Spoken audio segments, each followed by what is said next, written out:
joining us. Thank you for being here today. All right, so to get started, I would love for each of you to drop some stuff into the chat. So go ahead and open up that chat box. It should be on the bottom of your screen. And then if you're on your phone, it's usually to the bottom right, 3 little dots somewhere on your screen, and you can open up the chat box. So what I'd love to see you do is network a little bit with each other. So drop in there where you're calling us from, your ideal or target industry or job, and then your LinkedIn URL. So we have a couple examples, drop it in there right now, but where you're calling in from, your target industry or job, and then your LinkedIn profile. And what I can encourage you all to do is connect with each other through LinkedIn. You can connect with each other during the call through direct messaging, but then through LinkedIn is an ongoing connection. And so I encourage you all to do that. It's a great way to network when we're in this virtual environment, and hopefully we'll have live events coming back soon. But for right now, we're going to be online. Connect with the speakers. Already some of them are dropping their LinkedIn URLs in here. That is a great way to continue to have them in your network, or ask a question during when we're not at an event, but just to connect with them and have them into your network. And another tip from a technology standpoint is to go into speaker view. So on the top right of your screen, there are different views. Click the view option and click speaker view. That way it'll be focused on the speaker that's talking, and then you'll also see the PowerPoint. All right, great job. Thanks for engaging here. Thanks for dropping in your information into our chat. We really appreciate it. Also, one other tip on your name, you can see on my name, I put Jessica Pierce Career Connectors. If you could put your name and maybe dash and then your target job, that would be a great way. At least have your actual name as the screen name. So when you scroll over your picture, there are 3 dots. And you can rename right there. And it says just rename yourself, have your name there. And then if you'd like to put your target job, that would be very helpful as well. All right, at the end of the day, this morning, we will have a time where we call it breakout rooms, but it's actually networking. And so what will happen is stay on the call till the end, and then our speakers will each go off into a breakout room, and you can talk to them one-on-one or with a small group setting. And so you're actually getting more engagement. So whether it's our keynote speaker, a hiring company, we're going to have a whole bunch of resources. So maybe you need your resume looked at. Maybe you need some advice on LinkedIn. Maybe you have some interview questions that are stumping you. All of that can be discussed with our various resources, professionals, and career coaches at the end of the call today. So hang on to the end of the call so you can get some of that information. The other thing we have available for you is closed captioning. So if you are interested in having closed captioning during this event, take a picture of this slide right now, or just scan that QR code. If you aren't sure how to scan a QR code, typically you just open your camera app and you'll put it right over the QR code, and it'll open up a browser for you. And then this event will be closed captioned. There's also a URL. You can type that URL in and put the event ID in. So thank you to our team that is doing our closed captioning. We really appreciate that. All right, you guys, we have a great event for you today. We have Jean Briese here, Discover and Unleash Your SuperPower. Then you're going to hear from hiring companies Bank of the West, Irish USA, LGE DesignBuild and WealthWave. And then I'll give some resources at the very end of the day, and then we will drop into breakout rooms. All right, let me see if I have any other tips for you. I think I got through them. We are not sending this PowerPoint out to the audience. We save the intellectual property, so we don't send that information out. However, we have 2 ways for you to get the content afterwards. We have an event blogger that is online right now and blogging this whole event, so recapping it, and that takes us a couple days to get posted. So all of the content Jean and our speakers are going to share with you, we do our best to capture the content and blog it out. So you can furiously take notes if you would like, but also you'll have that as a resource. And then on our website, we'll have this posted by tomorrow, the whole webinar. So if you need to go back and rewatch something, you can do that as well. And then I think that's it. We are going to go ahead and get started with our first speaker and our keynote speaker today. Here at Career Connectors, we are about empowering you to what's possible. It is with special excitement that I'm pleased to welcome Jean Briese to our meeting. Jean is Arizona's highest ranked and most reviewed motivational speaker and business coach. She speaks and blogs about leadership, high-performing cultures, and empowering women. And her articles can be found in Business magazine. Have you ever wished you could trade feeling stressed for feeling blessed? Feeling tired for feeling inspired? Jean is going to give us 5 moves or superpowers that are shared by all those who are extraordinary in their field and give us practical ideas we can immediately use to become unstoppable. Please help me welcome our good friend, Jean Briese. Hi. You're still on mute, my friend. She's working on a backup computer. So I know it's taken her a minute. She is going to come on in just a sec.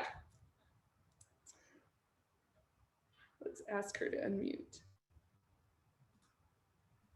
There we go. There we go. Thank you all for your grace this morning. You know, it's always fun with technology. I spent 25 years in the technology industry, so you know, we just roll with what happens.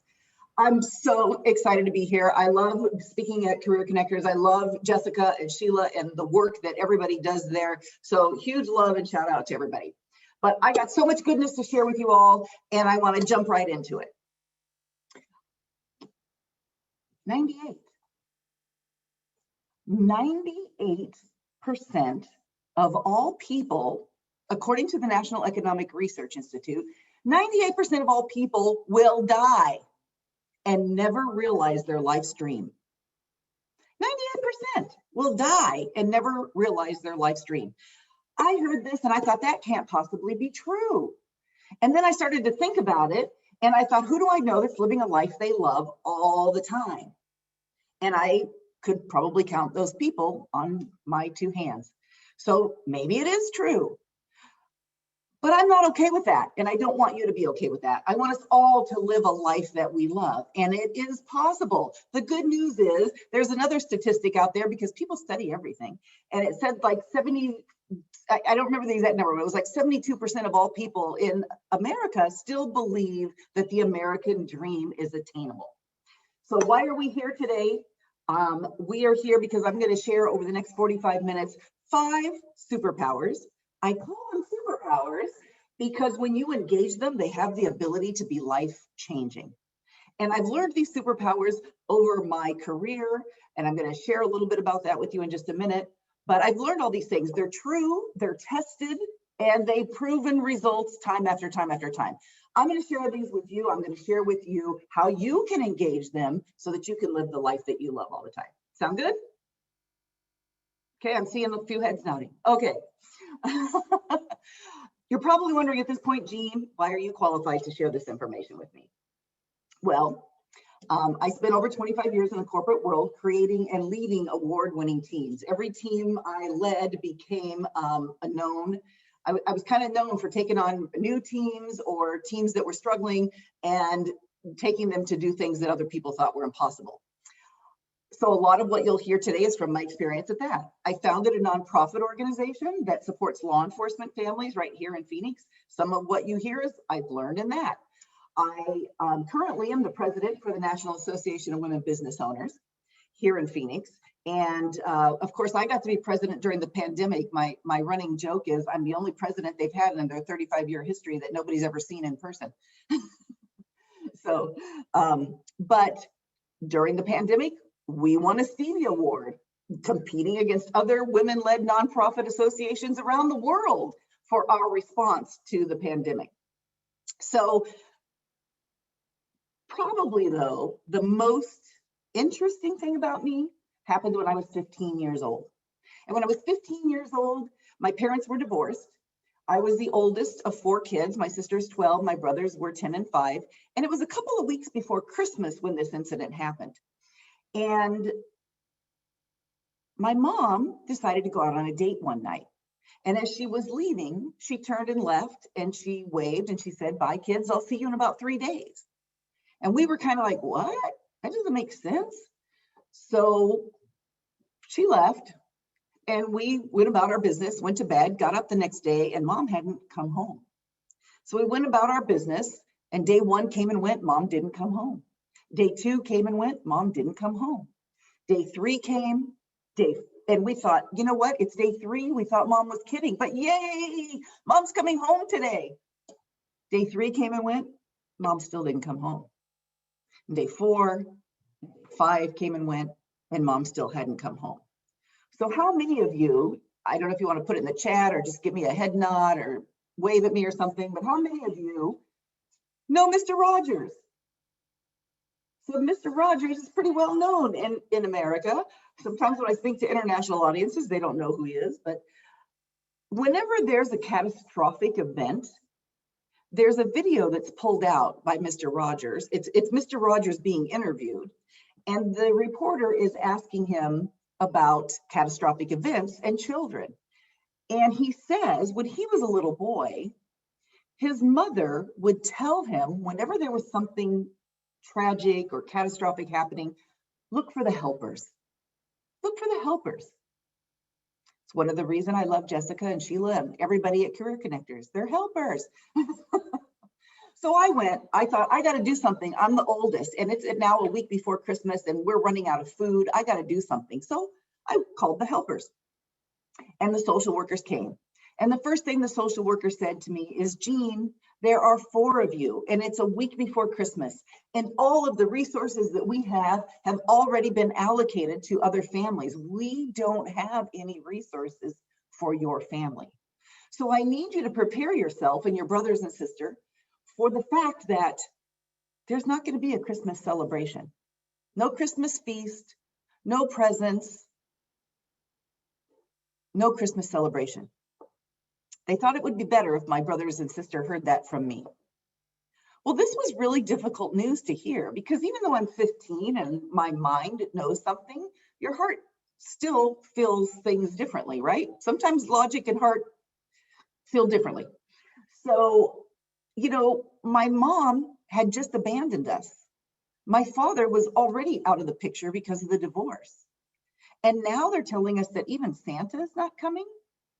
And we all know why Santa doesn't come. We must be some really bad kids.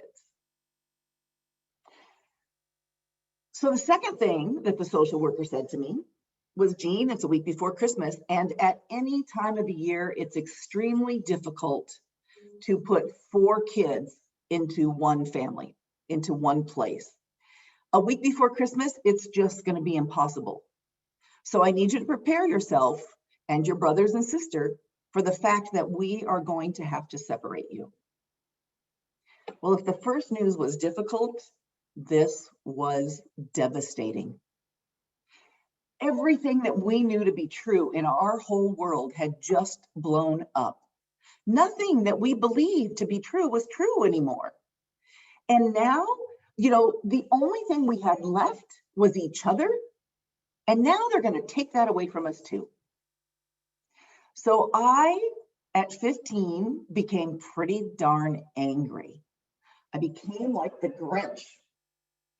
I did not have any use for adults because in my mind, adults were the cause of all of my problems. And so I don't know if it was the 23rd or 24th, but a day or two before Christmas, they've got us, somehow arrangements were made to keep us together until after Christmas. And they've got us in a trailer park off of Grand Avenue.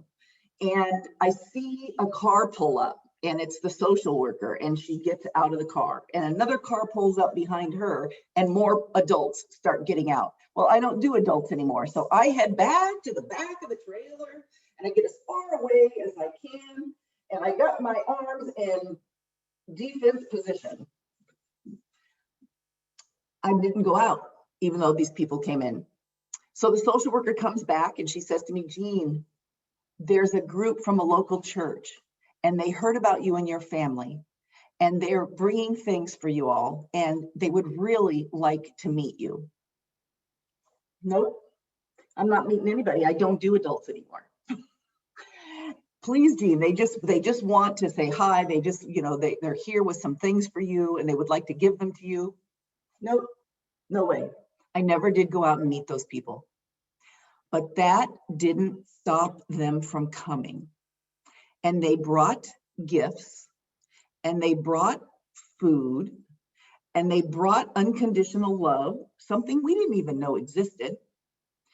And they brought the greatest gift that you can give somebody. They brought the gift that none of us can live without.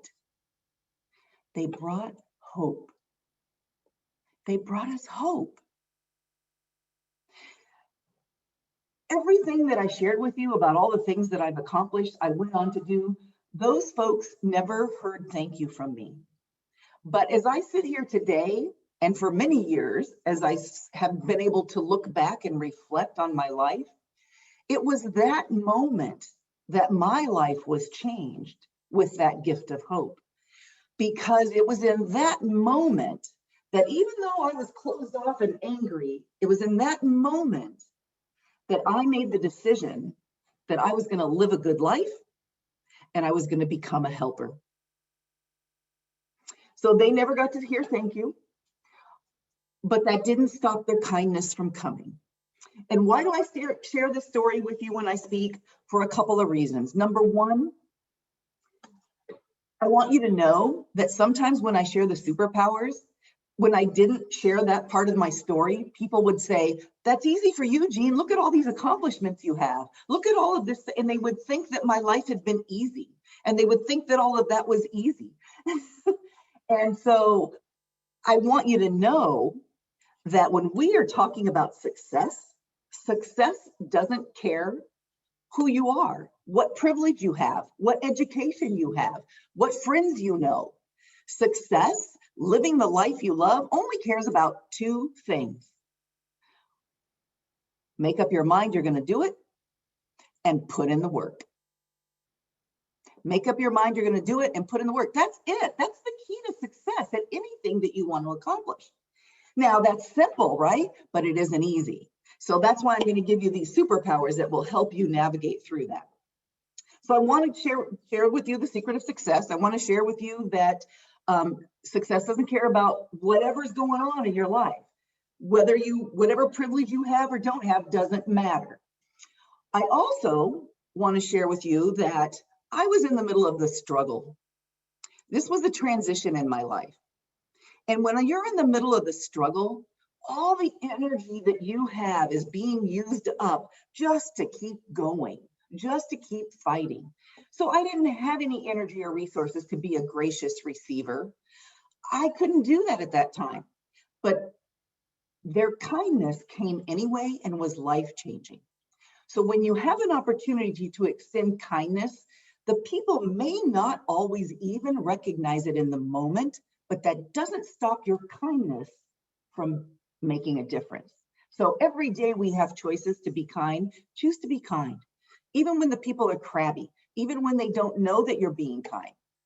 And right now, you all are in the middle of a transition. And that's what life is. It's a series of transitions. You're either in one, or you just got out of one, or you're going through one. And I want you to know that when you're in the middle of the transition, it's hard. It's a struggle. So right now, the kindness I want you to extend is to yourself. It's okay to be kind with yourself. We're going to do the things we need to do, but we're still going to give ourselves a little bit of kindness and flexibility. And we don't have to think that we have to do, oftentimes when we're in the middle of the struggle, we think grandiose. I got to get from here to here, but that's not the way it happens. It happens by, what do I need to do today? What are the right things that I need to do today? And if you just, because we want to see the end, we want to see where we're going, and we don't get to see that when we're in the middle of the transition. We just have to keep taking those next right steps. So I want to encourage you that you're doing that. You're here. You're taking the right steps. Keep taking the next right step. And when you get out of this transition, and you will, it's going to be fantastic. It's going to be better than what it was. Okay, let's get into the superpowers, shall we? Are you guys ready? Okay. Superpower number one. And we're going to skip this slide. And we're going to skip this one too. Superpower number one is the power of habits. I start with habits because they're so important. I like to study people who do extraordinary things. And when you study people who do extraordinary things, what you see time after time after time is their habits. Habits have so much power in our lives. And the reason for that is because when something is a habit, we don't even think about it. It just kicks in and it goes. Habits can have, and we all have them, right? We have rhythms, we have routines that we go through day in and day out. Maybe I get up and start my morning with a cup of coffee. Maybe I get up and go to the gym. Maybe I get up and, I don't know, walk the dog or something. But we have these rhythms. And it's all of these habits strung together that create our life. If we want to change our lives, if we want a different outcome, we have to look at our habits and change our habits. Those who are extraordinary, the difference between them and us is their habits, because they have so much power, like my little girlfriend here. They can have enormous power for the good, or they can have consequences that we don't necessarily like. So let's look at some habits. This is Michael Phelps. Extraordinary. Most Olympic gold winning athlete ever. He credits his success, his athletic success, with his habits. And I found that extraordinary. So I looked at what, and you can Google this, look it up. He says two habits in particular that struck me. One, he's banished "I can't" from his vocabulary. He doesn't allow anybody around him to say "I can't."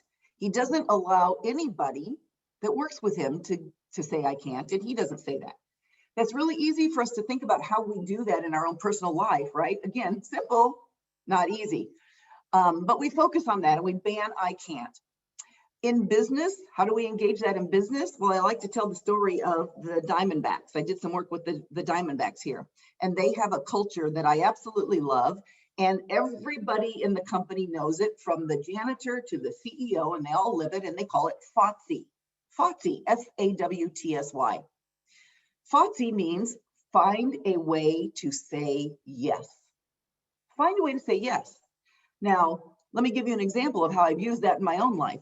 When I left the corporate world and decided to launch my own business as a speaker, I came from the technology industry. I didn't know anything about a lot of other industries. So I'm talking to somebody who's in the medical industry, and they want to hire me to come out and speak. And they asked me, do you provide CECs or CEUs or something? I don't even know the acronym. I still don't know it. And I was like, never even heard of it. I could have said, no, I don't. But I didn't say no, because I'm finding a way to say yes. I said, let me do some research and I'll get back to you. I did a little bit of research, took me maybe 30 minutes, and I found out that all I have to do is fill out a form about what I talk about, and I provide continuing education credits, CEC.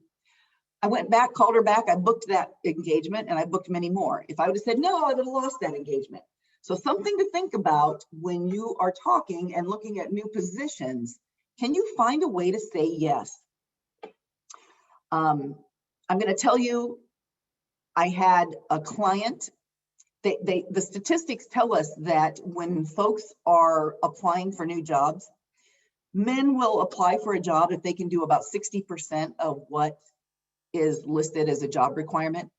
Women hesitate typically to apply for the job unless they can do 100% of what the job requirement asks for.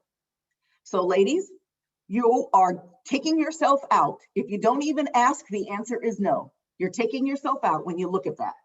I had a client, she was in an executive position, and I'm trying to help her. And we've done a lot of talking about what's her ideal job and what does she want to do and what are the skills that she has that she wants to use. And I saw this job ad one day and I'm like, oh my gosh, Maria, this is perfect for you. And she said, I saw that, but I don't have that experience in all of those requirements. And I talked her through them. I'm like, what about this? You told me a story when she had it, But because it wasn't in her current job requirements, she didn't think it counted, but she'd done all of those things. She absolutely had it. So when you are looking at job ads that you're applying for, ask yourself, can I find a way to say yes to this? Do I have experience? Maybe it wasn't direct experience at work. Maybe it was in volunteer work. So just think about finding a way to say yes. Okay, so we're going to banish I can't. We're going to find a way to say yes. The other habit that Michael Phelps uses, and his coach says he does this better than anybody he's ever met, is he uses the power of envisioning success in order to forward his athletic success. He practices in his head. He envisions it. And those who study the neuroscience of the brain will tell you there's a good reason for that. Your brain cannot tell the difference between what you are actually doing and what you are envisioning in your mind.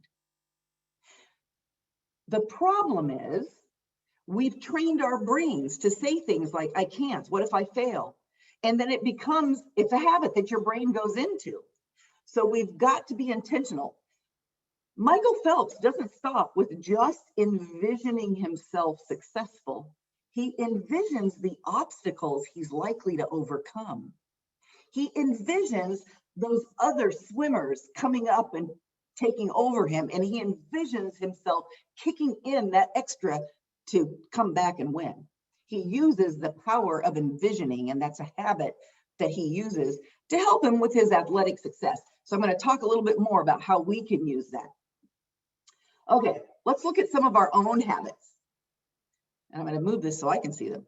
How do you start your day? What is your habit for starting your day? Especially not as you just necessarily wake up, but as you start your job search, as you start your day at the office, what is the first thing that you do?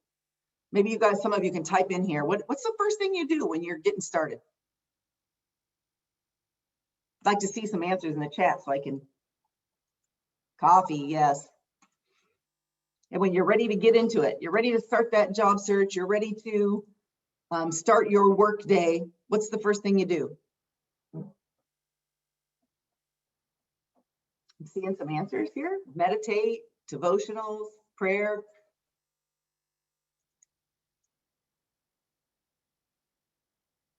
Check email.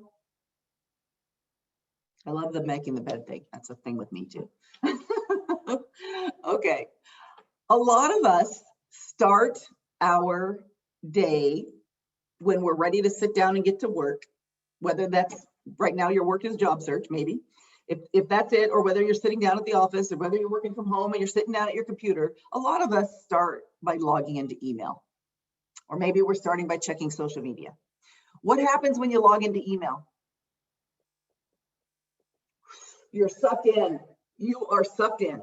And the reason for that is it's reactive. Email is very reactive. So when I go into email, it feels like it's urgent. I have to respond to this. Maybe a notification is going to pop up and I'm going to feel like I got to respond to this. The problem with that is if you start your day in a reactive way, if you start with a reactive habit, you are going to spend the rest of your day, whether it's work or job search work, you're going to spend it being reactive. So I would encourage you to think about a proactive way for starting your day. I plan my day because a couple of things. We can be reactive to emails and we can be busy all day long, but were we productive? Are we getting closer to the goal?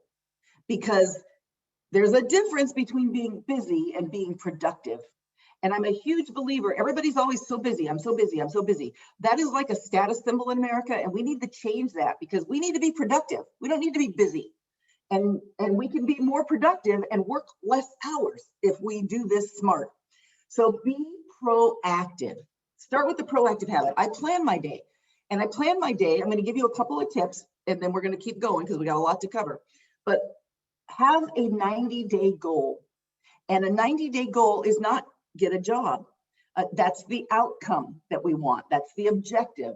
The 90-day goal is a SMART goal. It's specific, it's measurable, it's achievable, it's realistic, and it's time bound. So if my goal is to get a job, what are the things I need to do every day?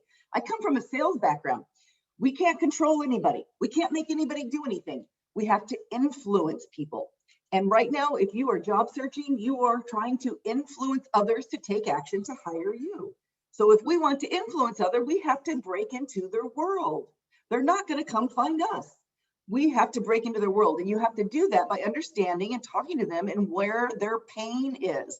People move into action when they feel pain. So they have some pain point, and that's why they have a job opportunity. And if you can show them how you can solve that. So if, you know, we want to be talking not about us, but about how we're going to solve their problem. So my goal might be, there's only three things. There's only three things. You're finding opportunities, you're forwarding opportunities, or you're closing an opportunity. You're getting that job, you're closing it. Those are the three things we want to work on. Whatever time you're going to set aside for a job search, those are the three things. Finding new opportunities, forwarding an opportunity. We can easily get distracted. And it's in this pandemic world when we're all at home, focus is a huge issue for a lot of people. So we'll talk about that. But I would have goals around those things. How many people do I need to talk to every single day? How many people do I need to be following up on? And I would be, part of that would be finding people that work in the companies that I want to work at to talk to find out what those pain points are. So that when I talk to a hiring manager, I'm smarter than everybody else. I know what the pain points are. And we'll talk about how you can do that. Okay, fitness plan. I want to move on to the fitness plan. We all know we want to be fit, but we tend to think of fitness in terms of our physical body. We know we have to be physically fit, but we aren't just a physical person. We are body and spirit. And you have to have a plan to nourish both. We want to be fit physically and spiritually. And studies are now showing a lot of the things that, you know, we're such a culture that's driven by do, and get results, you know, get, and results. We rarely take time for things like play and creativity and those things. Those things are the kinds of things that will nourish your spirit, imagination, envisioning something. And studies are now showing that people who take time to do this are actually more productive. It's kind of counterintuitive. So if you don't have a habit for nourishing both your body and your spirit, I would look at that and how can you fit that in and add that in. That will help you tremendously in your job search. Okay, sleep habits I'm going to skip because I haven't mastered that, so I shouldn't even be talking about it. These habits on this slide came from the people who rate themselves as living a life they love all the time, and these are their habits. So we can all learn from this. So that's where these came from. Self-talk. How do you talk to yourself? We want to talk to ourselves like we are our own friend. How many times do we say, oh, I can't do that, or oh, I'm bad at that, or I could never do this? We want to talk to ourselves the way our friends would. Our friends would not let us say those things. We shouldn't say those things about ourselves. So we banished I can't. Now we're going to start talking to ourselves like we are our own best friend. You can do that. Go for it. Time wasters and distractions. What's our biggest time wasters today? Anybody? Social media. Oops, I keep wanting to scroll the chat and I'm scrolling my slides. Social media, yep. Netflix, love it. I was talking to a group of first-line supervisors at one of our insurance companies here in Arizona, and they said Facebook memes. What about this little gadget? Our phones. Here's the thing. Study was done by the University of California, and they found every time you are interrupted from a task, it takes you 23 minutes to recover. Because you don't go back to where you were in that task. You go back to the beginning. So if I've got time blocked because I'm going to update my LinkedIn profile and make sure that it's not talking about me, but what I can do for the people that I want to hire me. If I'm going to update my LinkedIn profile, or if I'm going to update my resume and I'm working on that, and I've got notifications going off on my phone or popping up on my screen, or you know, I'm going to go just check this TikTok video because it popped up. There's a new video. It's so annoying. They're breaking into our world. So here's the thing about that. We're going to lose 23 minutes every time that happens. This study found that the average American worker is losing 6 hours a day because of time wasters and distractions. 6 hours a day, 30 hours a week. What would you do with an extra 30 hours a week of productivity? We can control those things, guys. I worked in the technology industry. These things, this technology, it was designed and created to be a tool for us to use. You can turn notifications off. How about that? You can turn them off because we get sucked into thinking that we have to be always available. I have to get, what if that guy calls me back today? He said he's going to call me. I got to have my phone on. I don't want to miss that. I've never lost a deal in 30 years.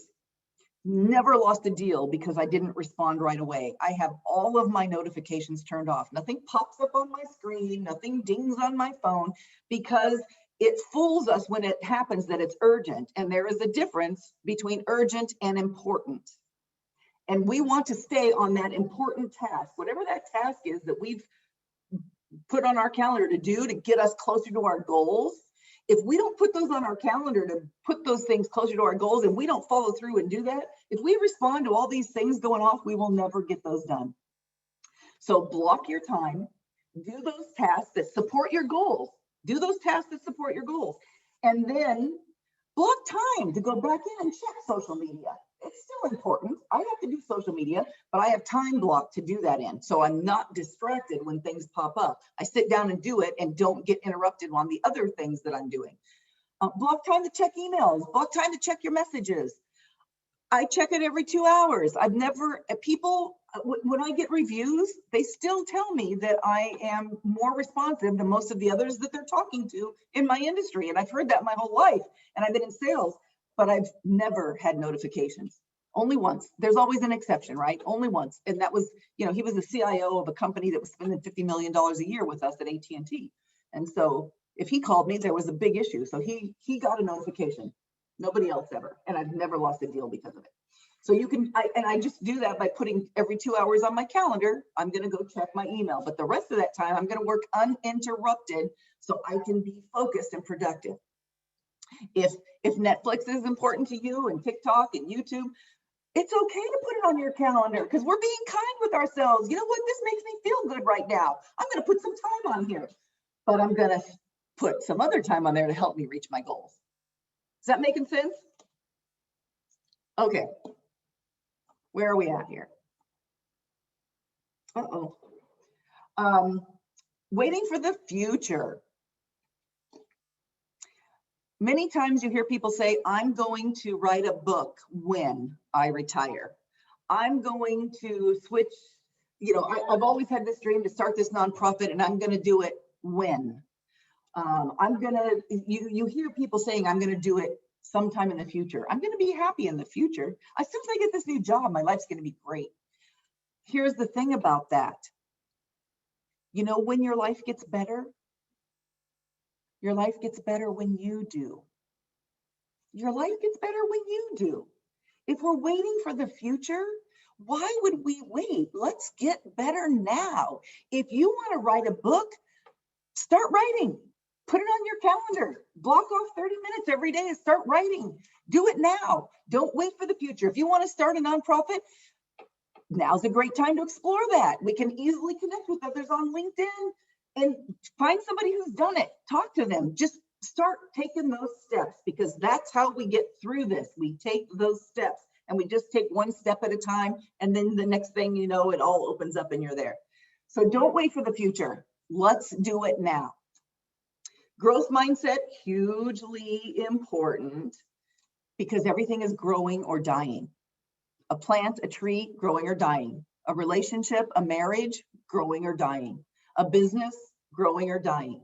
If you don't have a habit for consistently growing, for consistently evolving, the best that you could hope for is that you will be outgrown. But we don't want to be outgrown. We want to still be relevant. So we put time on our calendar for continuously evolving. I have time on my calendar every Friday. I'm watching a podcast. I'm listening to another speaker. I'm reading something because I got to keep getting better. If I keep saying the same things, then who's going to listen to me? So do you have a habit for growth? And the last two, how do you help others and how do you spend your money? Again, this is a list from the people who are living a life they love all the time. They dedicate some of their time and some of their money, all their resources to helping others. So just sharing that information with you, I'm not going to talk too much about it. So what I want you to do is to think for a minute about what habit what is a life-changing habit for good that you want to implement? And I would encourage you to write that down and tomorrow morning have a goal on your calendar that's specific, measurable, time-bound that will help you reach that goal. Okay, we got a whole bunch more superpowers we got to get through.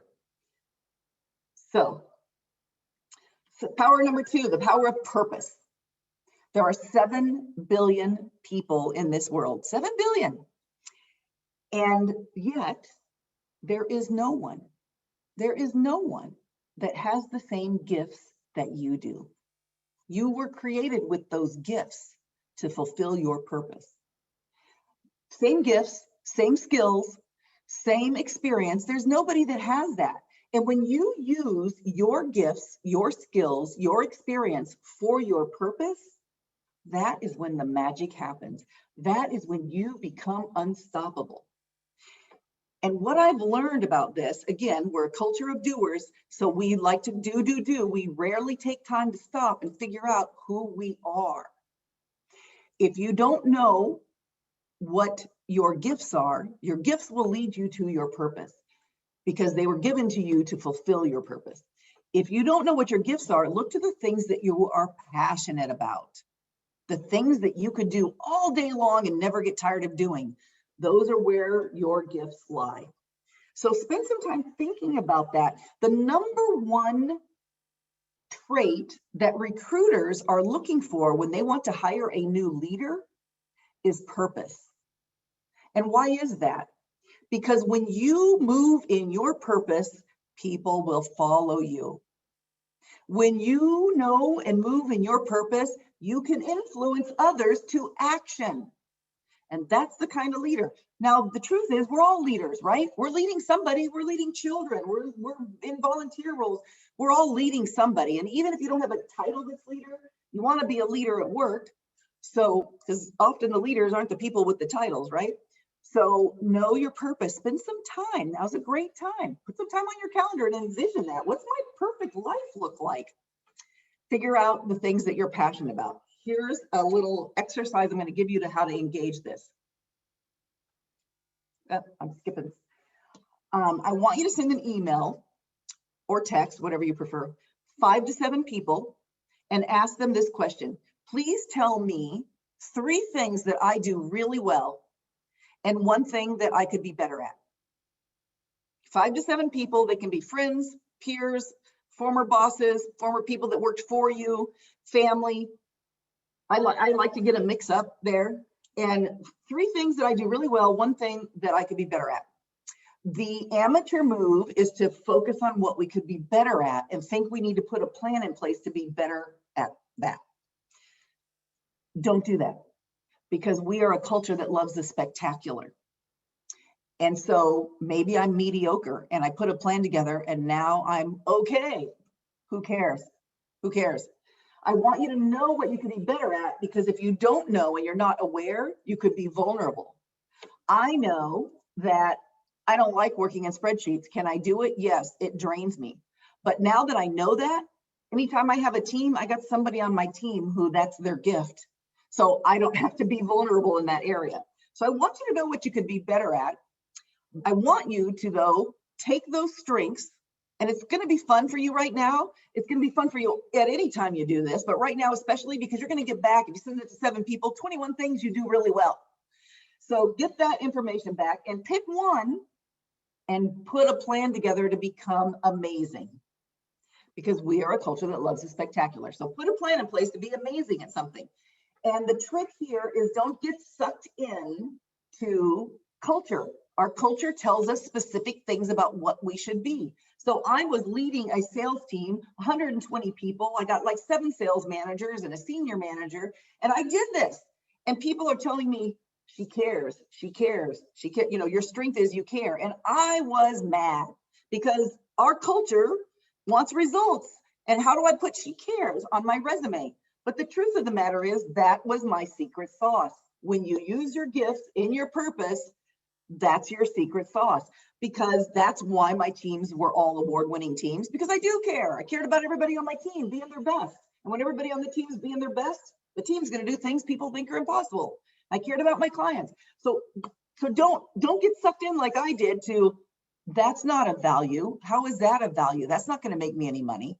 Forget what culture tells us. Whatever your gift is, use it. Put a plan together and become amazing at it. Okay.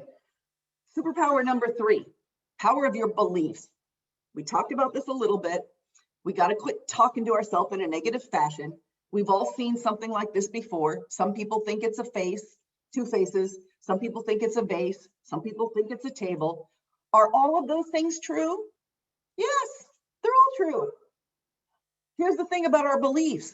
It's a conclusion that we've come to that is based off maybe experience, or maybe it's based off of somebody telling us that. A lot of us have families that have put messages in our heads and those become our beliefs, but it's a conclusion. It doesn't necessarily mean that it's true. I like to think of truth as a lowercase t and a capital T, 2 kinds of truth. The lowercase t, maybe it is true in a moment or in a season. If I'm in college and I'm living paycheck to paycheck, am I struggling financially? That's a truth, but it's not the absolute truth.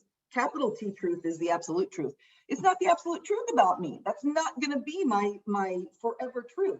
Is it true that I was abandoned? Absolutely, that was true. That was true in that moment, but that's not true. That's not my absolute truth, that I'm not lovable and that I can't have a family.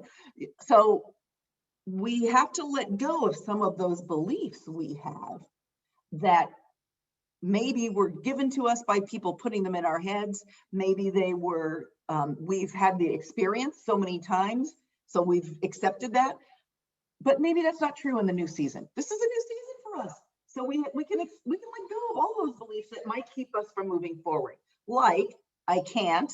We've already talked about that. We're going to banish it. What if I fail? So many times we don't move forward because what if I fail? That's not the way we do it.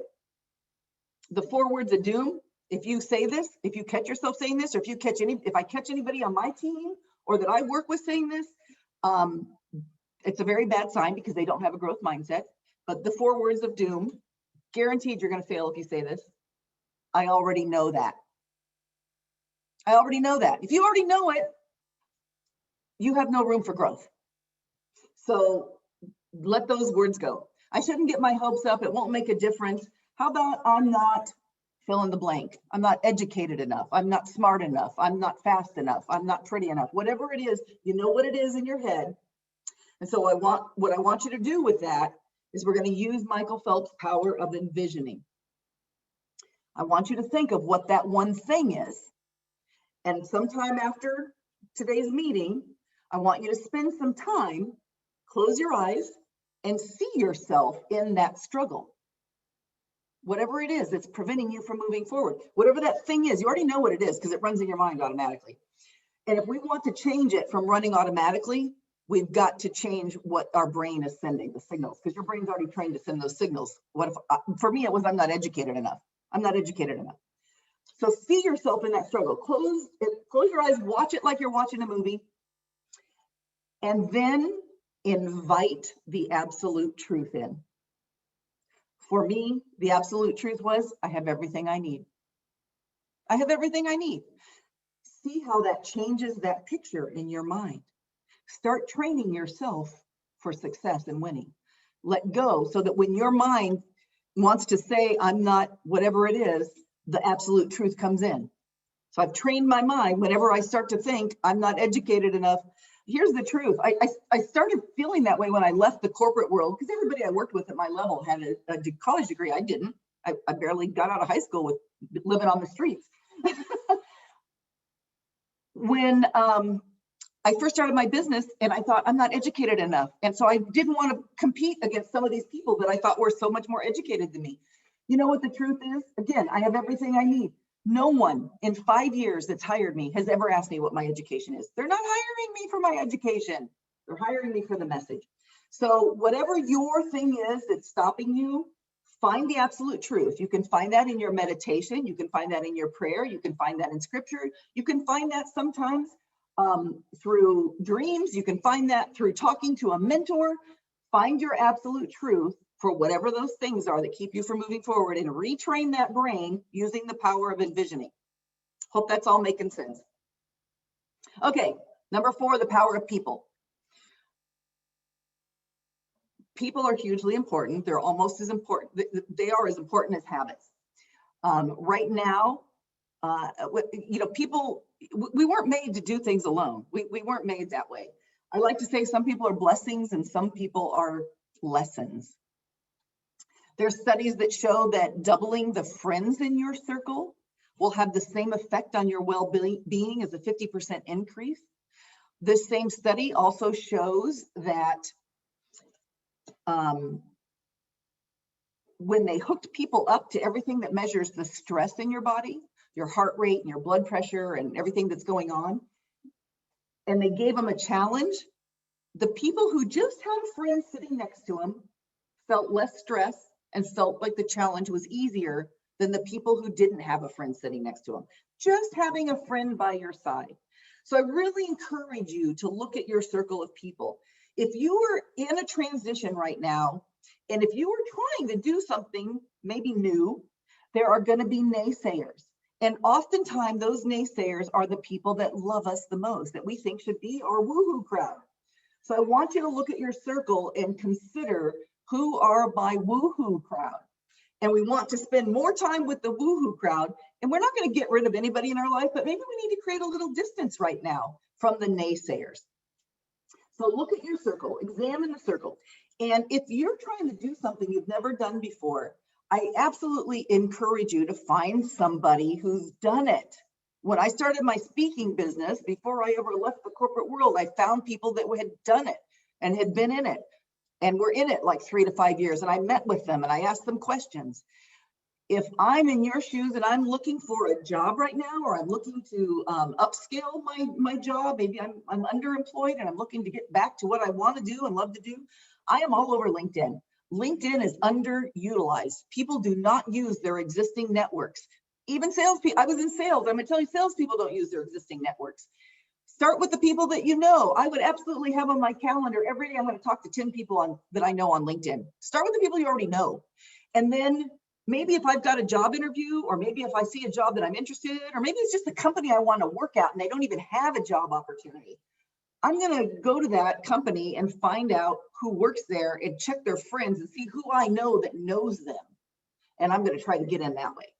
That's a really easy way to do it. One time I wanted to meet this gal, and she was a speaker at an event. I knew that there were 800 people at this event. Everybody was going to want to talk to her. So I called up, I did this. I did exactly that. I looked on LinkedIn to see who I knew that knew her. And I called my friend Jennifer. And I'm like, Jennifer, I see that you know Jessica. Can I sit with you at the, I see you're going to the event, because you can check event lists everywhere nowadays. I see you're going to be at the event. Can I sit with you? Hey, would you mind introducing me? Now I have an introduction from a friend. I don't have to fight with the crowds trying to talk to her. So use that. Spend some time doing that. Okay. I'm going to, in the interest of time, these slides are not, well, this is a fun slide. It's just fun. I would encourage you to get a mentor. If you don't have a mentor, I always have a mentor. I sometimes have 2 or 3 or 4 mentors, because a mentor doesn't mean they know more than you. A mentor means they're going to keep you on track. And if you start to think these things that are limiting your beliefs, they're going to help you get on track. And they're going to tell you when you are getting in your own way. So get a mentor. And this slide here is everybody has a mentor. So Luke had Yoda, Katniss had Haymitch. I can't see anything on my slides. Daniel had Mr. Miyagi. Wonder Woman had General Antiope. And even the Kung Fu Panda had that little white thing. So who are you learning from? We've talked about the importance of learning. So what I want you to do now is to figure out who you need to meet. Be intentional. You know, Jessica talked about networking. What I see happen with networking is we aren't intentional about it. If I spend time, I have time on my calendar every month to figure out who do I need to meet. Just 2 people. What 2 people do I need to meet? And then I put that on my calendar for next month. I'm going to meet these people. Or what events do I need to go to? And then I look at who's going to be at those events. Well, why I'm at those events, who are the people I want to meet? I'm a speaker. Are there event planners at this event? If there are, those are the people I want to meet. So I'm intentional before I show up about who I want to meet, because networking, people get stuck in networking thinking it's quantity. It's quality, people. It's quality, and it starts with being intentional. So who do you want to meet? Who do you want to meet today? And be intentional about that. So I want you to spend some time thinking about that. Okay, last superpower, power of action. Nothing else I said today matters if you don't move into action. So we've got to move into action. Studies tell us only 10% of people will come to a seminar or a training, and they'll be all excited and they'll go back. And then what happens? They log into email and get sucked in and nothing changes. So I don't want you to be, I want you to be in the 10%, but actually I want higher than 10%. I want you to move into action because I want this to be better for you. Why do we not move into action? Fear. Fear. And what do we fear? We fear failure. We fear failure. I want you to give yourself permission to fail. We have to give ourselves permission to fail. I tell my children there is no failure except a failure to learn. And I like to tell the story. We were watching this show, America's Got Talent, and this group came out. They were a group of people with no professional training, no professional gymnastics, dance, acrobatic training. And they put on this show that was just spectacular. And it had all of those elements in it. And there was never anything like it before. And they had people of all ages. They had kids and older people. And they're doing these crazy acrobats and dance moves. And it was spectacular. And my 10-year-old's watching, and she's in gymnastics. She was in gymnastics. And she said to me, I wonder how many fails that took. Because that's the secret. Anybody who's extraordinary at anything, we get there by failing. We take action. I'm going to skip to this next slide here. I'll come back to this one. We take action, we fail, we learn from that, and we adjust. And then you just keep repeating that. So take action, fail. If I don't get the job, I ask, hey, was there anything I could have done or said differently? I learn from it and I adjust. And actually, that's my favorite interview question. You know, they always ask you in an interview, what are the questions? Do you have any questions? So I have one question about the business. And then I have one question where I say, is there anything I've said or done today or anything I haven't said or done that would keep me from moving to the next step in this process? Because I want to learn right then. Sometimes they'll tell you. A lot of times they'll tell you. Then you have an opportunity to address it. So, and they're always shocked. They're like, wow, you're bold. But they still answer the question. Act, take action, fail, learn, adjust. Give yourself permission to fail so that you can become extraordinary. And again, there's no failure. The only failure is the failure to learn. Okay, I'm going to go back up to this slide. I got to switch these orders here. This is a bonus superpower. A lot of times I talk to people who feel stuck. They feel stuck. I'm stuck in my career. I can't move. I'm stuck here. I'm stuck there. Oh my gosh, my life's so horrible because I'm stuck here. I want you to remember you always, always, always have a choice. You always have a choice. I used to work 50 miles from where I lived, and it was an hour and a half commute on a good day. But you know what? It was my choice. I didn't have to work there. I didn't have to live where I lived. I could choose to change one of those. You always have a choice. So if you are feeling stuck, remember your choices. Think about what your choices are. If you can't feel or see the choices, get a mentor, get your woohoo crowd, and brainstorm. What are my choices here? Sometimes the only choice is to change our mindset about it. So a quick example, I had to do mandatory training. I was a new salesperson. I don't make sales by sitting in training classes. I didn't want to go to the mandatory training. So I told my boss, I'm not coming to mandatory training. I can't make money sitting in training. And he said to me, you don't have to. And I said, great. He said, you don't have to work here either. It was a great reminder. It's my choice. So I had to go to the class because I liked working there and I wanted to stay working there. So I changed my mindset about the class and I decided I volunteered to lead it because if I had to be there, I wanted to get value out of it. So I volunteered to lead it. And that probably is what launched my whole career as a leader. So if you're feeling stuck, can I change my mindset about this? Sometimes that which we resist persists until we embrace it. So, okay. So here's the 4 steps. You must believe, you guys, you are going to get through this transition and it is going to be amazing. And I know you're struggling right now, but keep the faith and just keep taking that next step. Be deliberate and intentional and strategically plan your time and get a mentor. And here are your 5 superpowers: habits, action, purpose, people, and your beliefs. Happy. I want you all to be happy. Okay. I think that's it. I'm going to turn. I'm sorry if I went over, Jessica. I do this to you every single time. I try really hard not to. No problem, Jean. We so appreciate you. Do you have, let's see, maybe it's on the next slide, any contact information? I think it might be, yes, the last slide. There you go. All right, Jean, you are awesome. Thank you so much for being here today and talking. I was scribbling away at notes. I don't remember you saying this before, but 98% of people will die and never realize their life's dream or purpose. Wow. That was pretty impressive today. I did not know that to be true.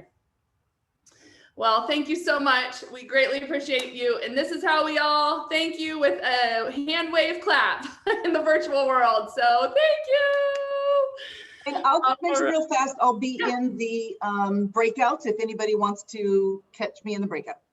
Awesome. So at the end of the hiring companies, so in about a half hour or so, 45 minutes, we're going to have time for everyone to go into breakout sessions, and Jean will be in a room and you can go directly to her and chat and ask questions and get help with any of the content from today. So thank you, Jean. All right, now we're going to move over to our hiring companies. I would like to introduce you all to Doug Deo. He is the data analyst with Bank of the West, supporting analytical strategies to aid in resolution of complex analytical and data integrity issues. He has been in the past, he's been over the recruiting department as well, and he is passionate about helping and empowering others and providing them the necessary information to make informed decisions. Can you all please help me welcome Doug to our stage? Good morning, Jessica. Can everyone hear me okay? Yeah, we got you. All right, perfect. Really quick, I just want to mention, I know one of the commenters had mentioned a book that I just recently finished over the last few months. It's called The One Thing. It's by Gary Keller. It's a great book. It's even got a small workshop in the back, so I definitely suggest taking it out or checking it out. There's a lot of good tidbits in there. I don't want to take too much time talking about the nitty gritty. I'm going to just go over a quick overview, and then I want to save some time for questions. I know people maybe aren't going to be able to make it to the breakout sessions, but we're an organization that's been around for well over 100 years. We are a global subsidiary to BNP Paribas. We're what's known as their retail bank in the United States. So we cover majority of the Midwest as well as the greater Western region of the United States. We're in 23 states. We've got well over 10,000 team members and covering and serving over 2 million customers to date. We really have a diverse and inclusive culture, allowing team members to really share their voice, their opinion, to really make changes and optimize not only themselves, but also our organization as well. If you want to go over to the next slide, Jessica.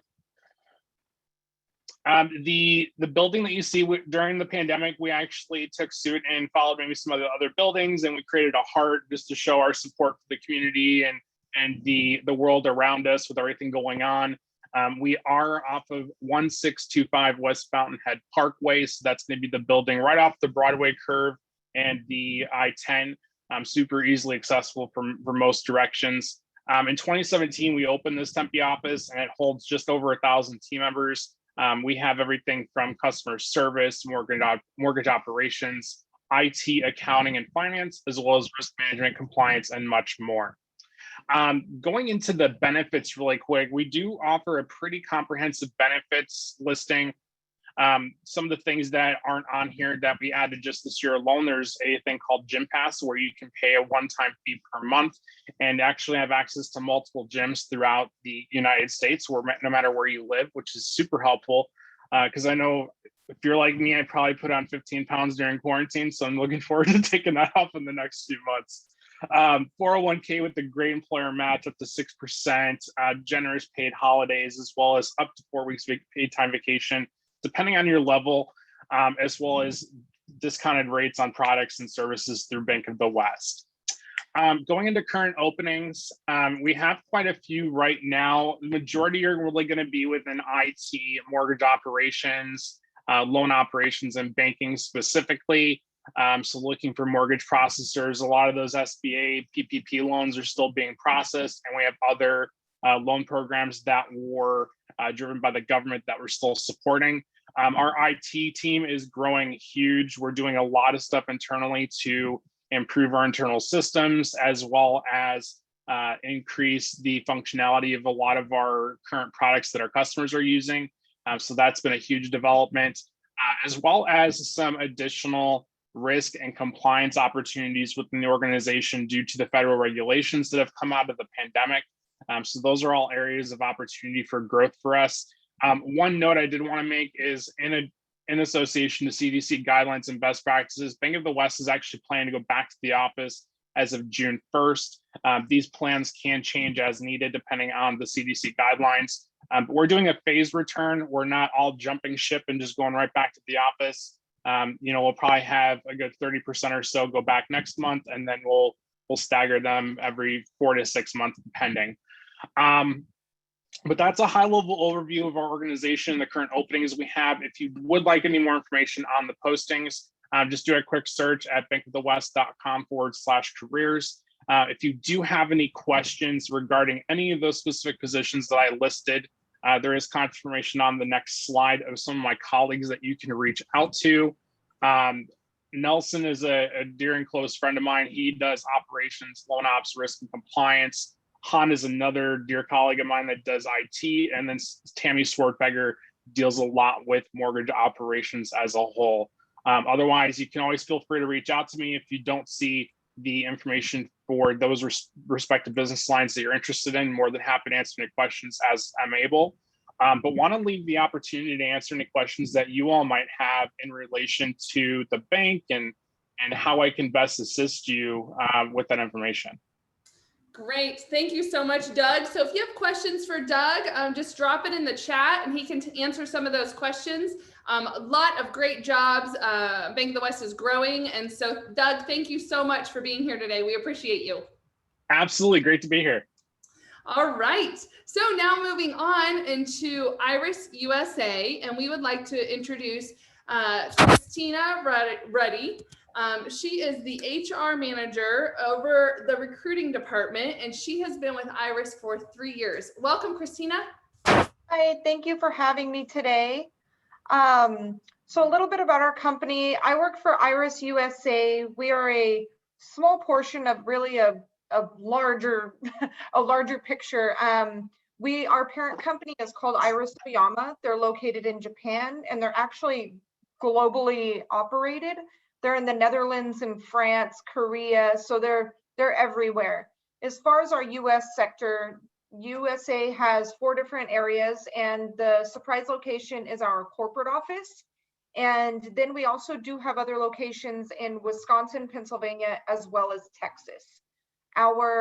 Again, this is our corporate office. So here is where we have our e-com sales, our brick and mortar sales. The president's office is here. Our corporate training department's located here, as well as our whole IT department, finance, accounting, marketing, as well as product development and research. Our labs are all located here in the corporate office.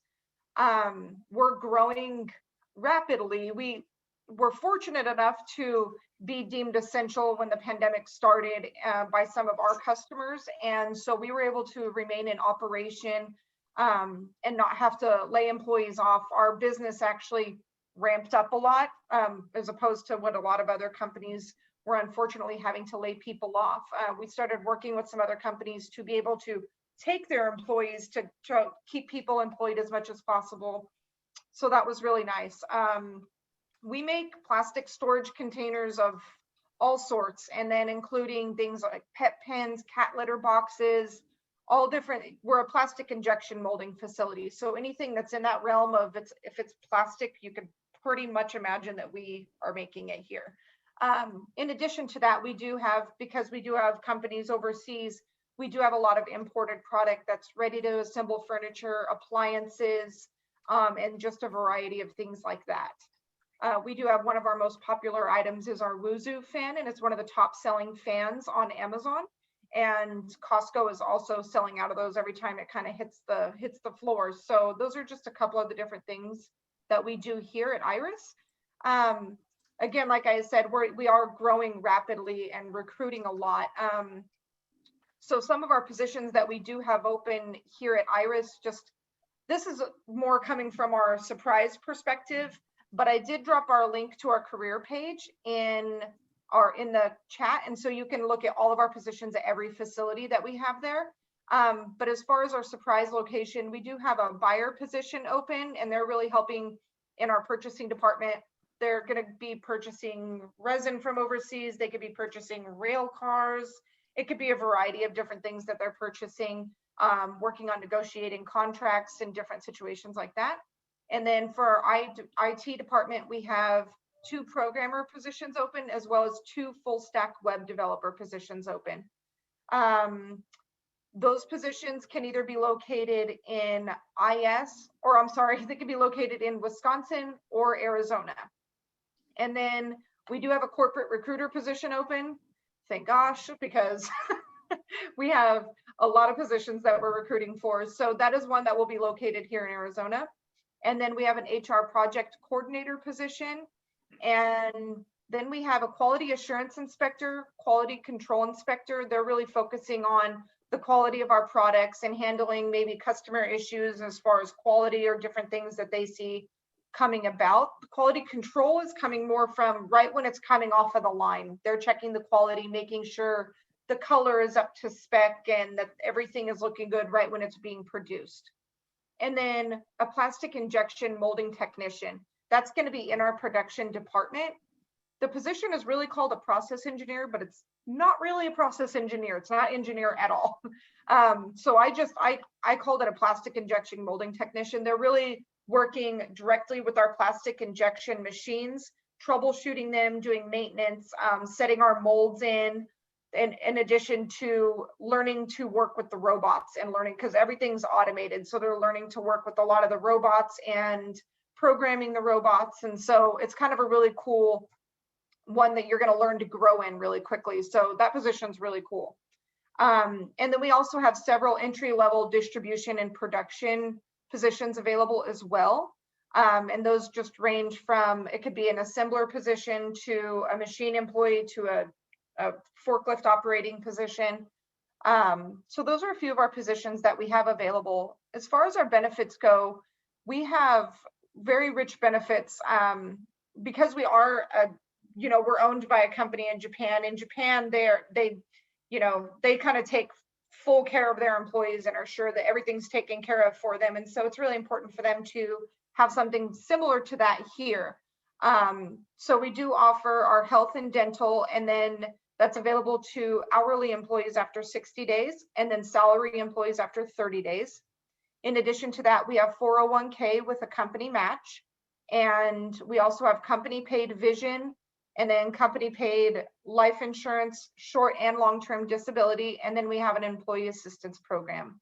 We have 8 paid holidays per year, and we have 40 hours of PTO and 40 hours of sick PTO given on your first year, and then that increases throughout the years with carryover. So that's just some of the stuff about Iris USA and some of our positions available. Again, I've dropped our link in the chat, and so you can see if you're interested in maybe one in another location. Our Wisconsin location is in Pleasant Prairie, Wisconsin. And then our Texas facility is Mesquite, Texas. So it's right outside of Dallas, I believe. And then our Pennsylvania facility is in Hazel Township, Pennsylvania. So it's a bit more rural, but those are our 3 other locations that we have at the moment. As far as kind of our COVID protocol, we have a lot of people working from home right now. A lot of our office positions are able to work from home right now. So that's something that we have going on still. We haven't really transitioned anybody back in the office at this time. We do have a COVID vaccination campaign going on, helping get people vaccinated. We actually have techs coming on site to vaccinate people on site. So that's something that we're working with, as well as providing incentives, whether it be hours of PTO or equivalent cash for people that do get vaccinated. And so those are just some of the things that we have going on as far as COVID-19 goes right now. Wonderful. And that's all I have right now. If you have any questions, definitely feel free to reach out to me in the chat, and I can help you out. Thank you. Wonderful. Thank you, Christina, for coming and sharing all those great opportunities. We appreciate you. Thank you for having me. All right, so I'm excited to bring in a new company today. So Carrie Masters has been with LGE DesignBuild for more than 17 years. She started as a receptionist and has grown into her role as Chief Operations Officer and a trusted advisor to the President and CEO, David E. Sellers. Her passion for people and focus on empathy have made her a tremendous leader who cultivates a culture of growth and excellence. She is a single mom. She has a 20-year-old daughter now. She says 2 fur babies, and she loves interior design and the gym. So please help me welcome Carrie Masters. Thank you. Appreciate it. Let's see. So I think I'm taking over the screen somehow. I just don't know how to do that. Let's see. Okay, so it's the bottom left of the PowerPoint. If you just scroll your mouse over, you should be able to see the, do you see it? Not yet. Go ahead and click and it should advance. Show meeting control. Ah, there we go. All right, now we can start. Thanks, Jessica, appreciate that. This is just kind of recapping what Jessica said. And so I think really the important part of that piece is my journey, starting in a company almost 20 years ago as a single mom. And just like Jessica said, I, started as a receptionist. I didn't go to college. Very similar story to our keynote speaker this morning. I am an Arizona native who grew up to drug addicted parents. We lived in a world of poverty for many years. And so really finding LGE was kind of my escape to that world and led to an amazing career for me. So that's also going to play into my drive and passion for the people here in our companies. And you'll see I'll go through all 3 of them, and culture. So running through companies, LGE DesignBuild, that is our mothership. LGE was started in 1994 here in Phoenix, Arizona by David R. Sellers. We are a full service general contractor. We specialize in full design build, both on the commercial side and more recently on the high-end custom home side. In 2014, we founded our own architecture and interior design firm, and they partner with LGE DesignBuild to really help facilitate the one-stop shop that we offer all of our clients. And then we have our development and investment company that we started in 2019. Essentially, we were already dabbling in development for many years. However, starting the company allowed us to make it more real, and currently have a staff of about 7 with that company. Let's see, whoops.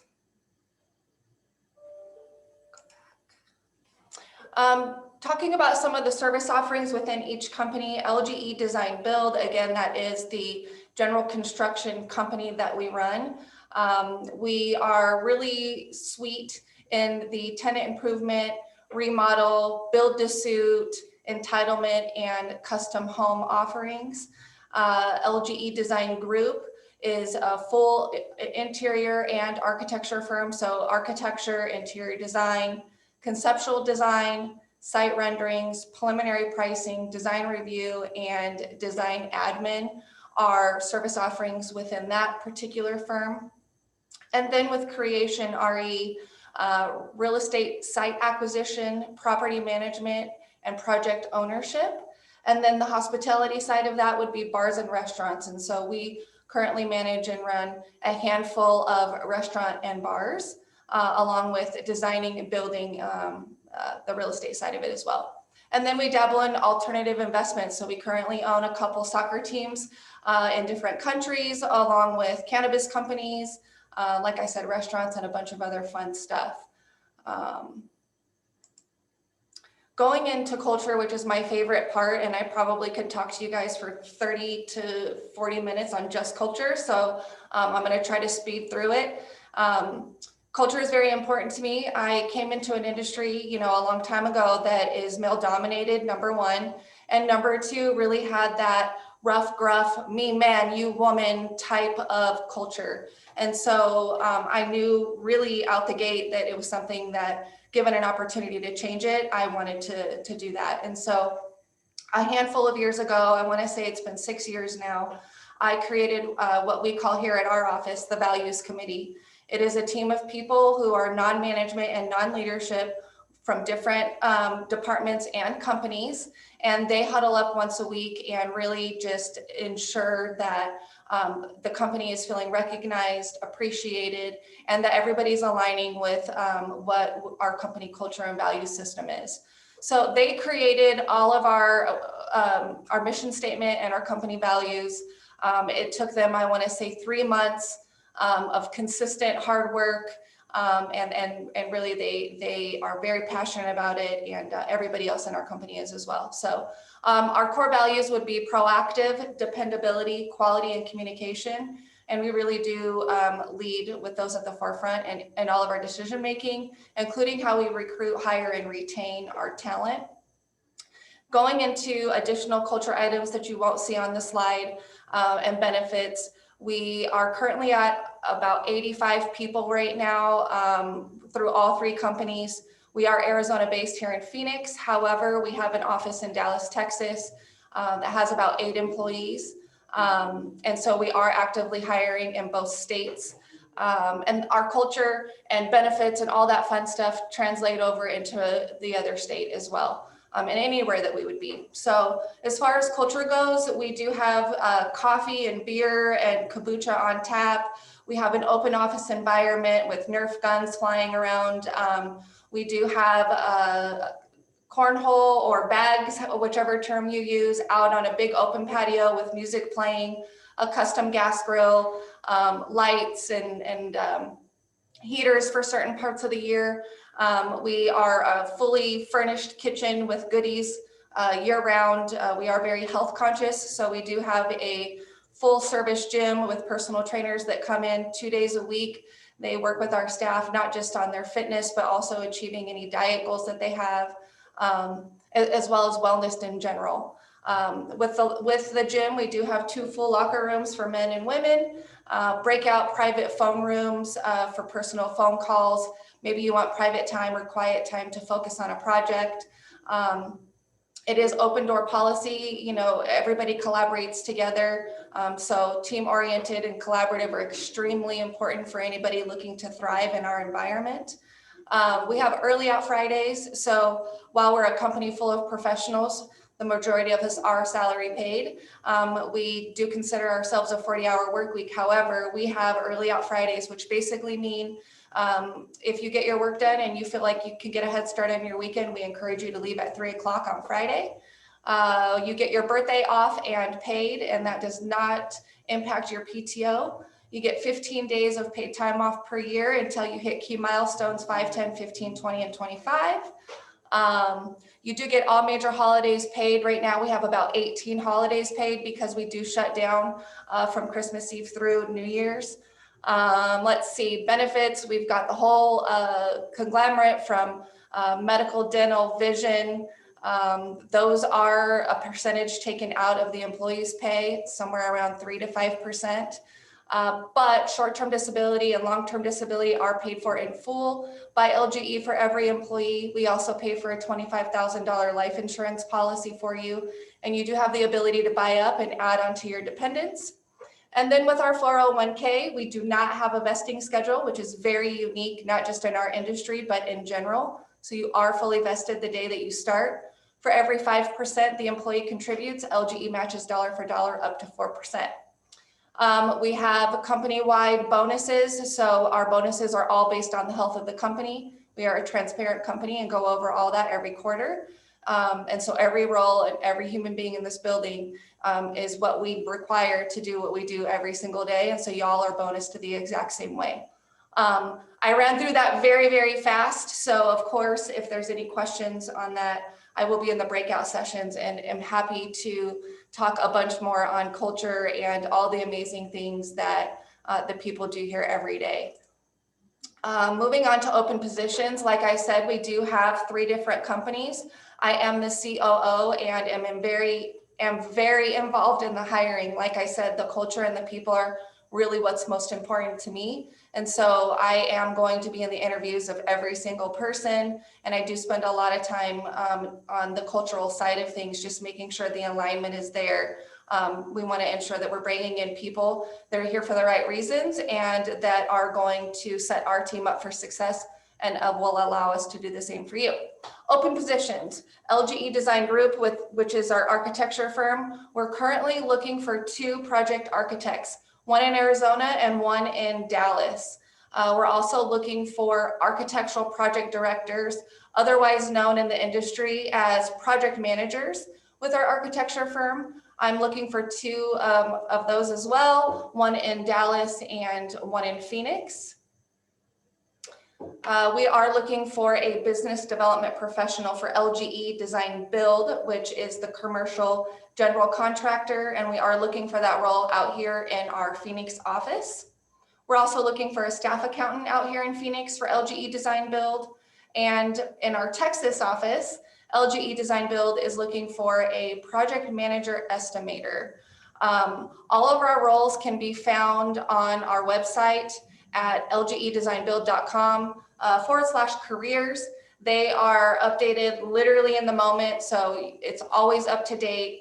Honestly, we're pretty much always hiring. And if I would have done this presentation 10 days ago, I probably would have had 9 to 10 roles available. And then a month ago, probably 15 to 20 roles. And so we are actively growing and hiring, and I'm always looking to add in rockstar talent. So again, submitting your resume through our website is always going to be the best way. Those resumes actually come directly to me. So while you're submitting through the website, that link comes into my inbox, and I do respond to every email. That's all I have for today. Again, I'll be in the breakout session after for any of you that have any additional questions. Thank you.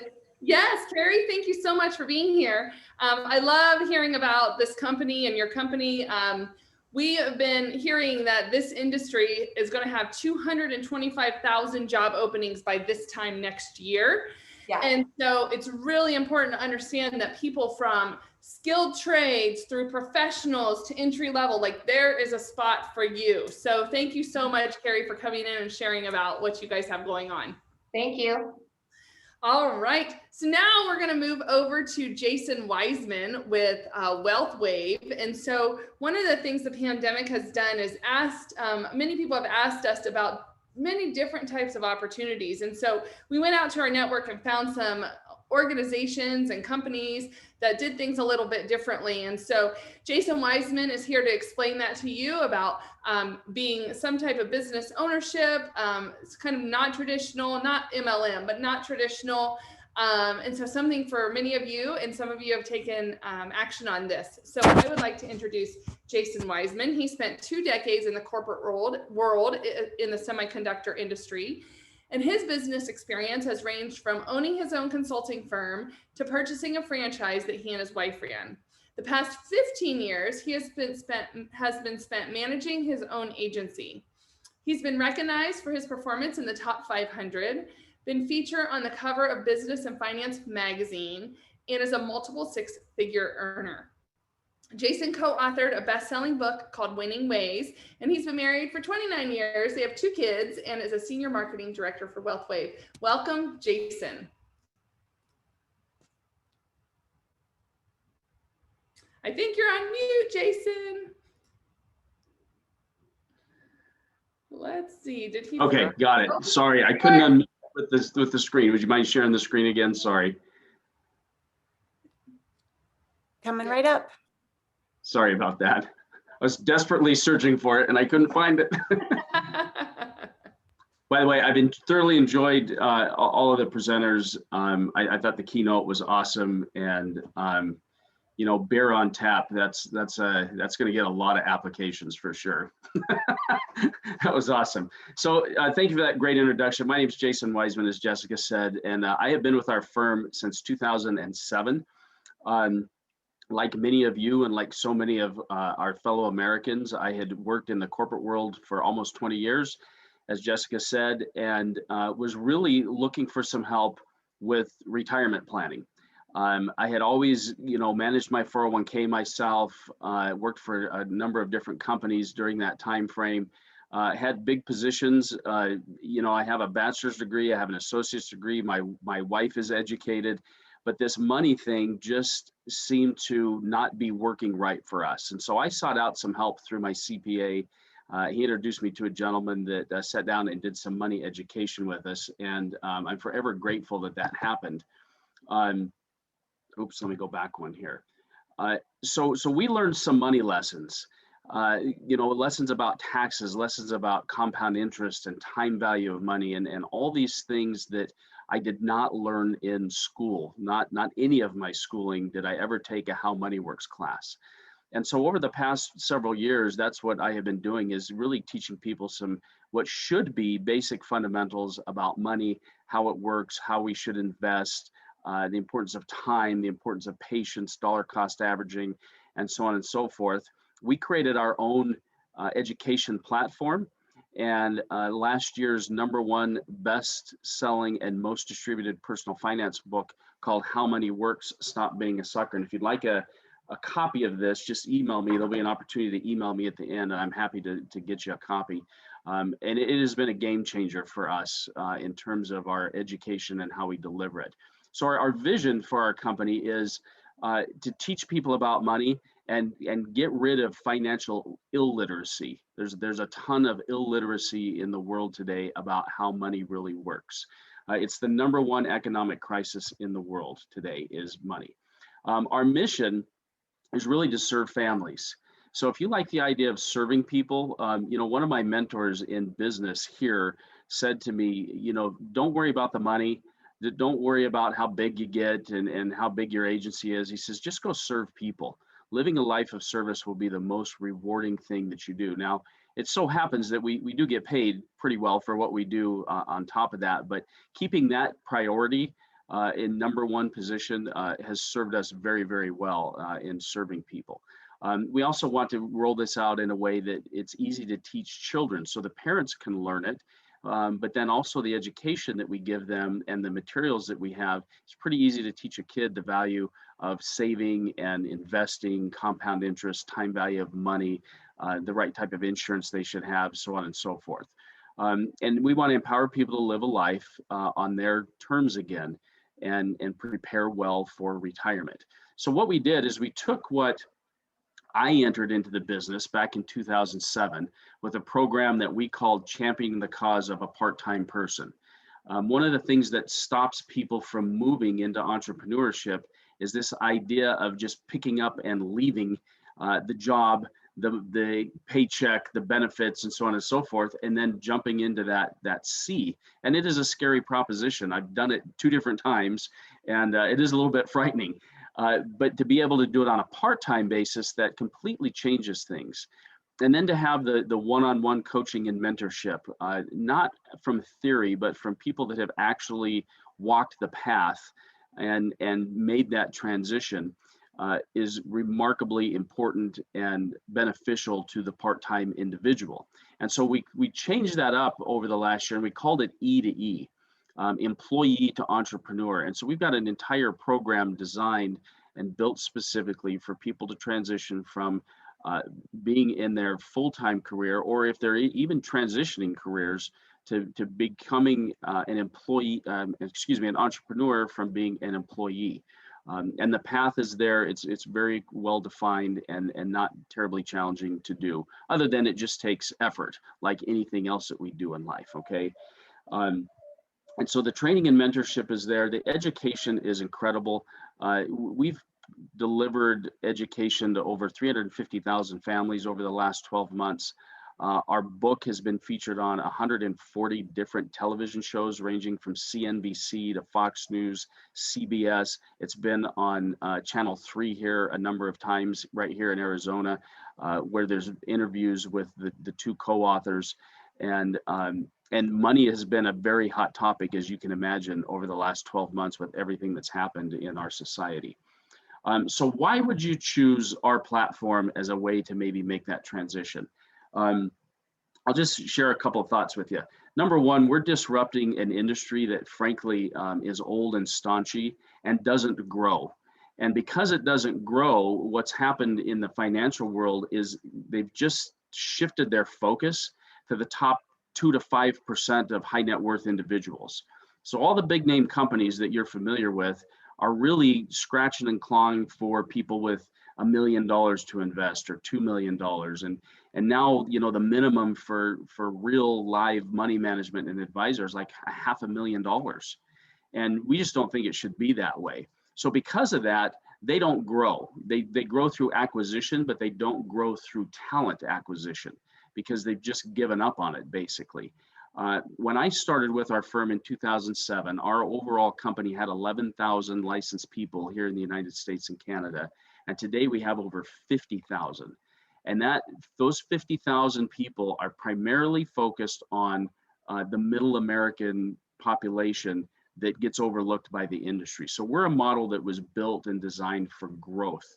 And more importantly, growth where somebody like me, who came from a completely different industry. I was managing a global software team for a global semiconductor company. I didn't have any experience, but through that part-time effort, mentorship, so on and so forth, I was able to eventually make the transition and learn everything that I need to learn to have some success here. So that's a good reason to consider what I'm talking about. Our solution is turnkey, as it says here on the screen. There are barriers to entry. This is not an industry that just anybody can enter, and we don't just look for anybody, by the way. It's a licensed profession. There's ownership, which becomes wildly important. There's a great book that I love to share with people called Evangelpreneur by Josh Tolley. It's an incredible, incredible book. And it really makes a strong case why Americans should have some type of side hustle. There's inflationary reasons, there's savings reasons, there's tax reasons, but there's a lot of reasons why it's important to make sure there's some additional sources of income coming in. And business gets treated a lot different than regular income. So there's a lot of advantages. The digital time that we are in today, I'm happy to say that a year ago, when we all had to stay home and everything was shut down, our business did not slow down at all. We just had to adapt to Zoom.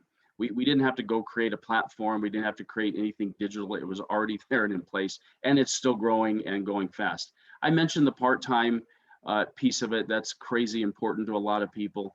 We have not had a layoff or a furlough in 14 years in our field force, which is impressive.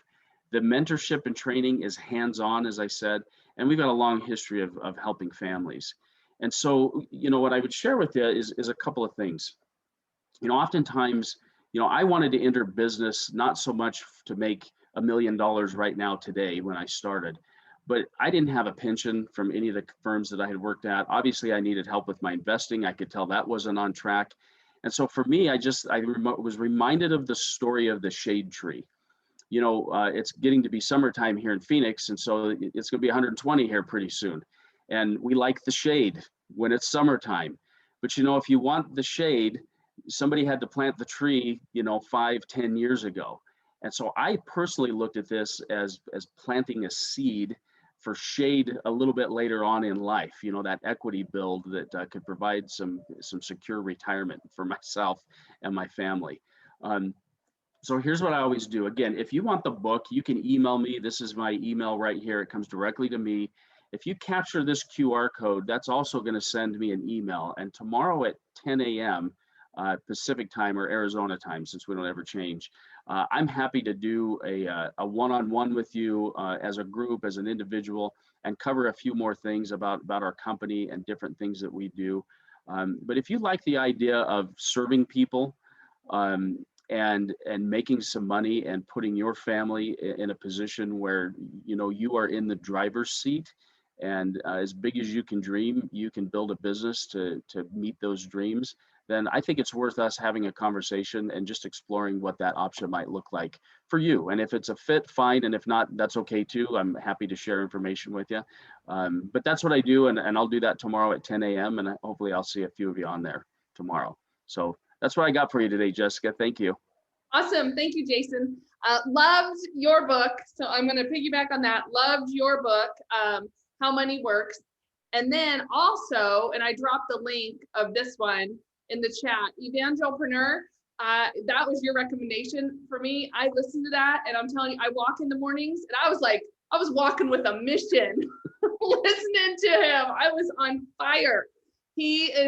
That's a great book. So I know that Evangelpreneur is available in hardback, or you can get it on Audible as well. So thank you, Jason. We really appreciate you and hope you make some connections tomorrow morning. All right, you guys. So I'm wrapping it up before we get into our breakout rooms here. So if you have any feedback for us, please shoot us a note at contact@careerconnectors.org. We also watch the chat at our events, and so would love any feedback you have for us, and we always take that into consideration as we plan out our events for the year. Then I want to thank you to our corporate partners. Some of them are on the line today, and so thank you for all of your support of making this program happen virtually throughout the world now, but also throughout the Phoenix area when we're in person. And then I want to provide a couple extra resources for you guys. If you are interested in taking the DISC assessment, which is a behavioral assessment, it will tell you a little bit about your ideal work environment, your communication style. And I like to coach people to utilize this in their interviews, incorporate some of the language onto your resume. We have that for you at no cost through a partnership with Top Talent Consulting. So it's a 24-page report about you. So I encourage you to jump into that and get a look. We have an event recap blog I mentioned at the very front end of our call today. You will have this event, we're blogging it, and it will be posted usually within a couple days. The whole recap is there. And then we're also available on social media. We use LinkedIn a lot, and we do connections in our group in LinkedIn. So join us, connect with us on those social media platforms. And then here's what we have coming up. On Thursday, June 10th, Success for the Seasoned Search. Abby Kohut is a great coach, recruiter. She was on a mission years ago when we met her to serve 1 million people in career transition. She jumped in an RV and traveled the United States. It was so cool. She was out to Phoenix multiple times. And so Republic Services, Honor Health are also booked right now. Look for other companies that are coming that day. And then Thursday, June 24th, you guys don't miss this event. Arizona's fastest growing industry. So trends, and it's a hiring event. So we'll have a panel of representatives from each of those industries. The fastest growing industries right now are We have technology, the construction and trades industry, which you just heard from LGE Design, financial services, manufacturing, and healthcare. We'll have representatives for all of those industries available. And then we'll have 20 additional employers that will be on the line featuring these positions. I'm watching this event come together, and the employers are phenomenal. And so you'll be also able to engage with all of those employers through the breakout rooms as well. And then on Thursday, July 15th is that disc I mentioned to you, we're gonna talk about it on the call, how to utilize it in your job search. And just to learn a little bit about you. So even if you've landed a job, but you have that disc and want more information, jump on our call in July and you'll learn more. Now, I've heard from so many of you saying thank you for providing headshots and business portraits for us during this time. We have Gordon Murray with Flash Photo available. He's traveling the Phoenix area and he will take your business portrait for you. There's no cost. He does take donations if you'd like to donate him money for his time, but he will give you a business portrait that you can use on your LinkedIn profile or however you'd like to use it. And I've heard again from so many of you saying thank you. They were really valuable. And Gordon's just a great guy also. Now, this is our homepage. You will start to get updates from us on a weekly basis with the events that are coming up. Any of you that had registered for this event. I just wanted to mention a couple things on our homepage. The career chat with Jessica. These are three to 4 minute short videos I do, either recapping events, giving you content. I just have an unemployment update in there. For those of you that are collecting unemployment right now, the extended pandemic unemployment is ending in Arizona in July 10th. And they're also, Governor Ducey is giving bonuses for people that are on unemployment and getting back to work. And that is a first come, first serve basis. It's $2,000 for a full-time position.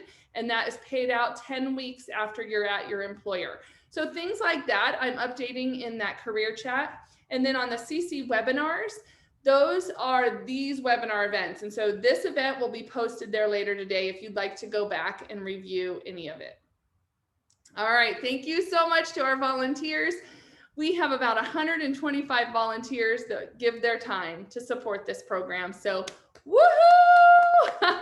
We wouldn't be doing this without you. So thank you, thank you, thank you. Many of them are the coaches that are going to be on the call at the end of the call here today.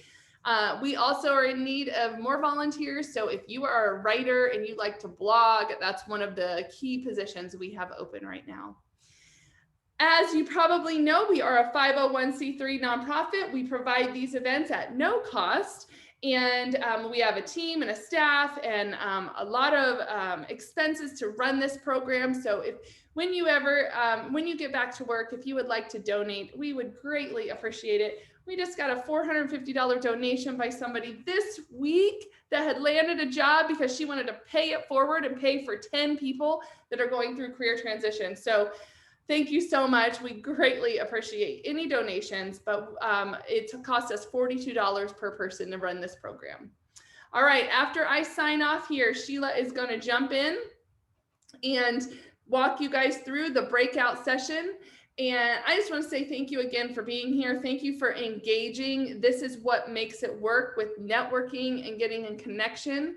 We know that most jobs are landed through someone who knows someone who knows someone. So do not be fearful of reaching out and asking people for assistance, asking questions, and networking. Guys, we are praying for you all that you land into the career of your dreams. Thank you so much for being here.